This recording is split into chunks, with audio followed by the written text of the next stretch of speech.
Hi, this is Aaron Walker, principal at Waterloo Elementary School, with some important information for our students and parents in light of the governor's decision this afternoon that he announced to close public schools until May 1st. I don't know about you, but it's been a busy day for me, and here at the Walker House, we're starting to get a little stir crazy, and so I perceive that several of our families are feeling the same way today. First, I want to put everyone's mind at ease. To everyone, take a big, deep breath and relax, okay? We're going to get through this together. We've learned some important lessons through this coronavirus situation. First, we've learned that we can do a lot of things remotely with technology tools that already exist. And so I've asked my teachers, and really my teachers are rock stars. I have to give them a lot of credit. I've been texting and calling teachers most of the day today, and they're really going above and beyond. So I want to thank my teachers for their efforts. This has been difficult for them as well. They really miss their kids, and it's had an emotional toll on the teachers as much as I think it has on the students. But I want to encourage everyone. We're going to take advantage of the technology that we have. We have access to Google Classroom, for example. That's going to be an important part of this process, I believe, moving forward. Several of our teachers are using that. And with the extension of the school closure, that will probably be one of our best options. There's other tools like Zoom and email, obviously. There's just a lot of ways that we can get together with each other. And so I encourage our parents to make sure to reach out to their teachers if you haven't already. That's one thing that came up with my teachers last week in a Zoom meeting that we had.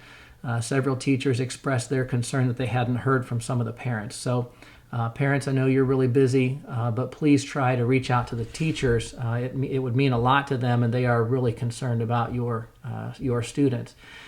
We've been reminded through this process, too, of the old adage that necessity is the mother of invention.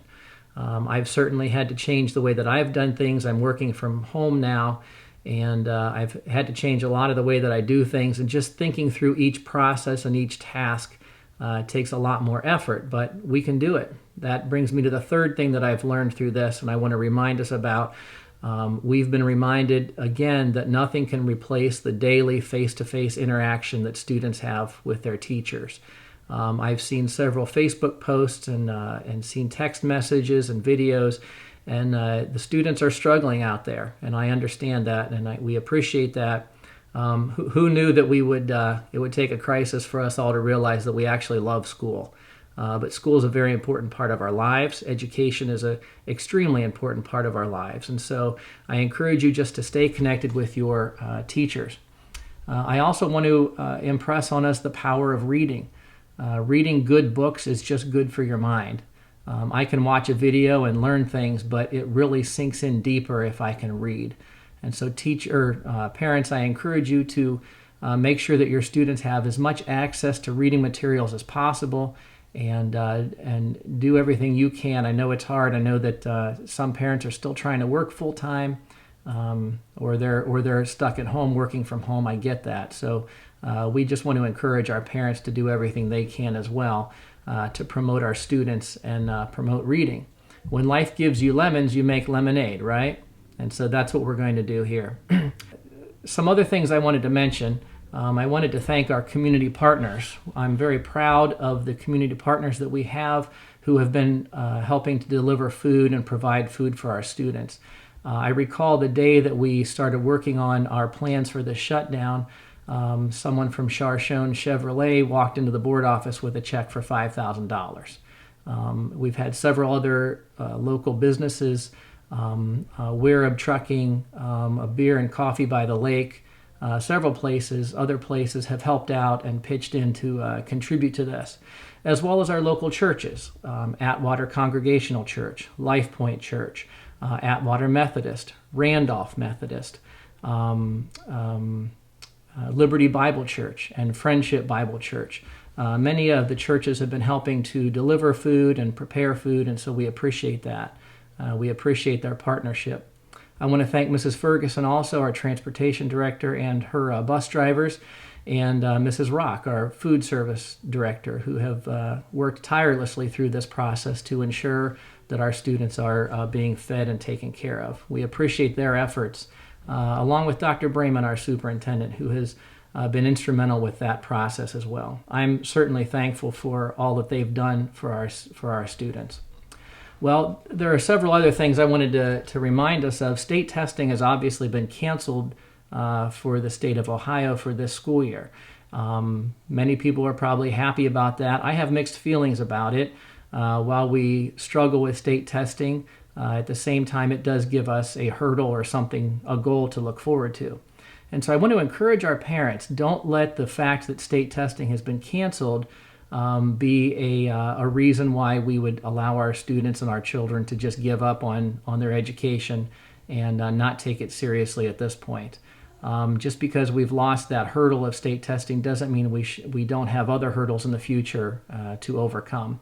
And we certainly don't want our students to get behind academically compared to other students in other districts around the state. So I encourage all of our students and families, keep at it, keep working hard, and make education a priority in your family.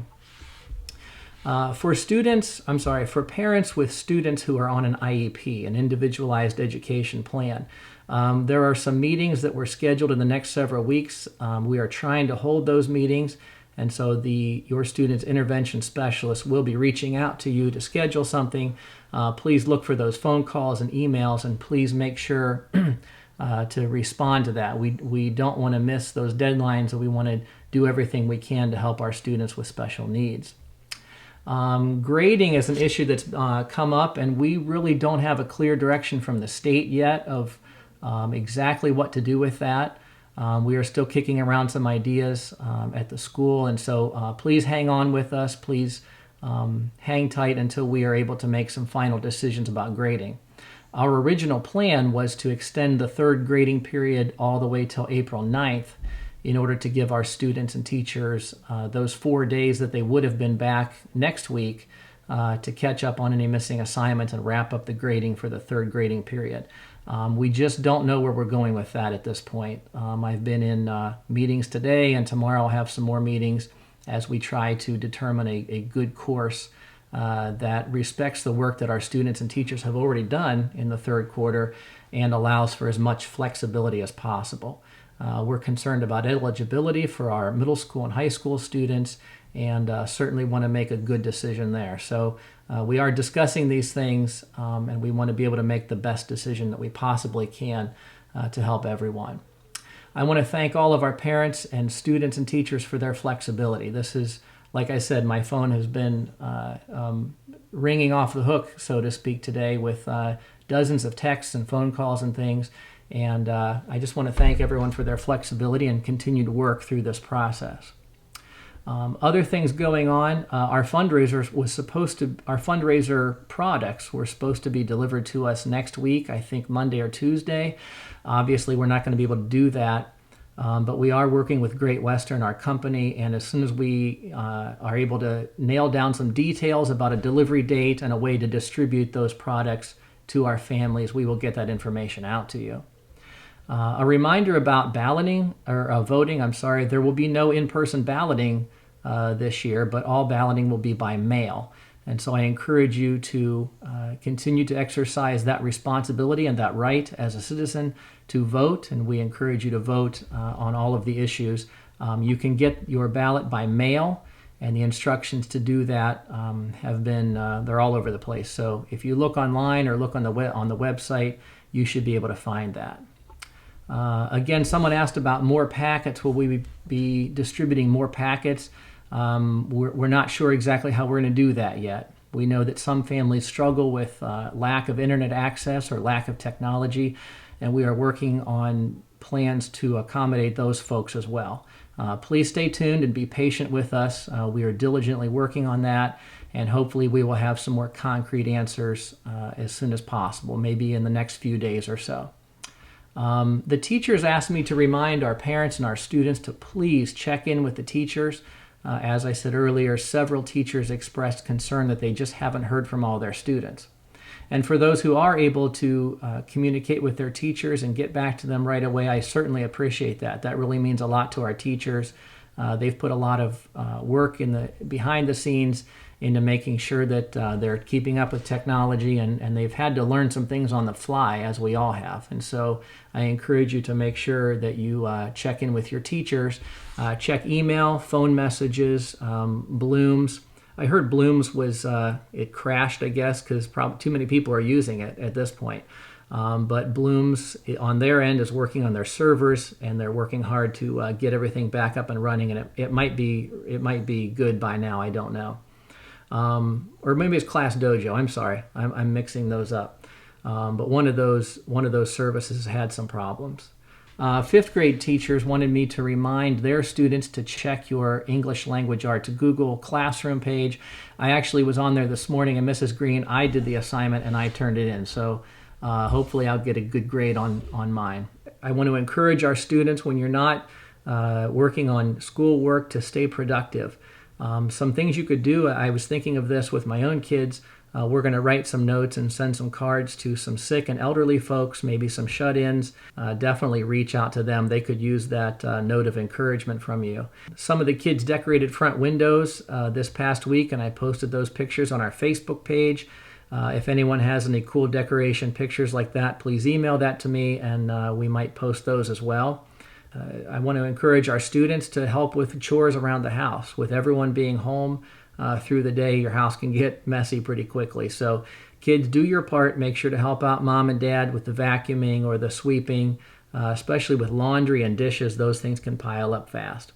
I want to encourage you as a family to spend time together also.